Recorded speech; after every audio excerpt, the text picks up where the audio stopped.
ಹೆಸರು ನವೀನ್ ಅಂತೇಳಿ. Hello sir. ನಾನು ಇನೋವಾ ಕ್ರಿಸ್ಟ ಐತಿ ನಂದು 2016 ಮಾಡಲ್ಲ. ನಾನು ಡಿ ಕಾರ್ಬನ್ ಮಾಡಿಸ್ಬೇಕು, ಅದಕ್ಕೆ ಫರ್ಕ್ ಏನಾಗ್ತೈತಿ ನನಗೆ ಗೊತ್ತಿರಾಕಿಲ್ಲ.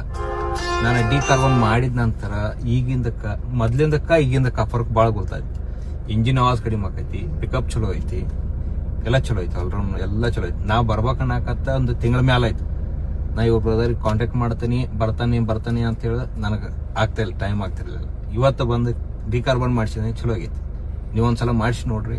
ನಿಮ್ಮ ಪರ್ಸನಲ್ ಗಾಡಿ ಎಲ್ಲ ಆಯ್ತು, ನೀವು ಟ್ರಾವೆಲಿಂಗ್ದವ್ರಾಗಲಿ ಎಲ್ಲ ಡಿ ಕಾರ್ಬನ್ ಮಾಡಿ ನೋಡ್ರಿ. ಒಂದ್ಸಲ ಪಿಕಪ್ ಅಂದ್ರೆ ಆವಾಜ್ ಎಲ್ಲ ಕಡಿಮೆ ಚಲೋ ಆಗಿತ್ತು. ಸರ್, ನೀವು ಭವಾನಿ ಡಿಕಾರ್ಬನೈಸಿಂಗ್ ಎಷ್ಟು ರೇಟಿಂಗ್ ಕೊಡ್ತೀರಾ ಔಟ್ ಆಫ್ 10? ಫುಲ್ ನೀವು ರೆಕಮೆಂಡ್ ಮಾಡ್ತೀರಿ ಮಂದಿಗೆ? 100%. ಭವಾನಿ ಡಿಕಾರ್ಬನೈಸಿಂಗ್ ರೆಕಮೆಂಡ್ ಮಾಡ್ತೀರಿ ಸರ್ ನೀವು ಬೇರೆ? Yes sir, thank you so much sir.